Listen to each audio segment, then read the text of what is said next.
对，4个。村里面说这里有几个水鸡，问是不是我的？哎，潜水了。3个哎，有一个潜的这去。来，大的在的啦，来，我要搂起来，大的把它成年的把它带到这里来。哎呦，这个长的啊？这个大长的有个壳，大长的在那个车里的，应该是大长的的。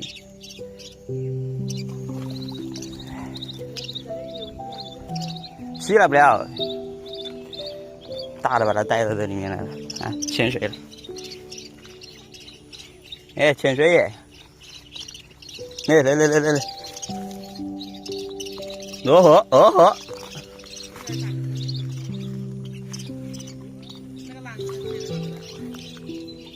我把没拿东西装，把它捞起来就放在这里就行了。大的要带它走的。村里面有人以为是我的，让我过来弄。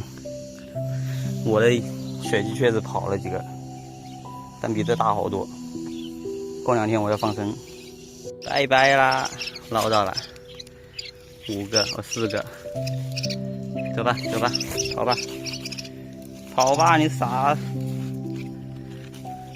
对，1个走了。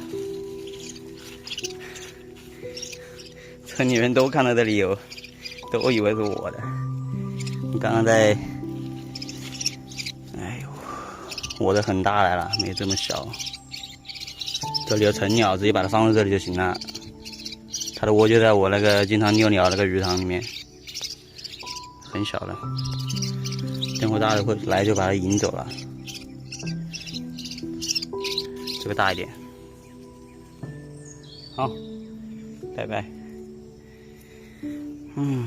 别人知道你弄这个东西，有鸟就会找你。成年的在叫，在水塘子里面。瞄一眼哈，它的窝就在这个水的那个中间那里。傻不隆咚把崽子带到那个沟里面去了。来，看到了，看到成年的了。窝里面应该还有蛋，还是咋的？在这里，就在这儿，我就在这儿。啊，刚说已经跑出来了，跑出来找他崽子来了。我的水鸡马上要明天或者啥时候放掉一波。看一下这下面的水温，成年的已经到这里来了，小的刚刚放这里了。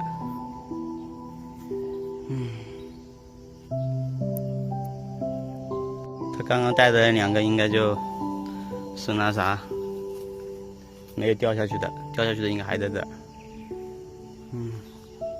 还在这个里面，等会儿就引走了，行吧。去年我也在这个沟里捞到了一个，记不记得？但是比他们大，也是掉到这个里面来了。这个沟很深，掉下去是起不来的。然后刚刚那个小女孩和她妈妈是我把她一只翠鸟放生的。记不记得？还有我的水鸡跑不见了，跑到他家里去了，他给我送过来。喜欢这个东西的人，他就是遇得到，他关注这些东西。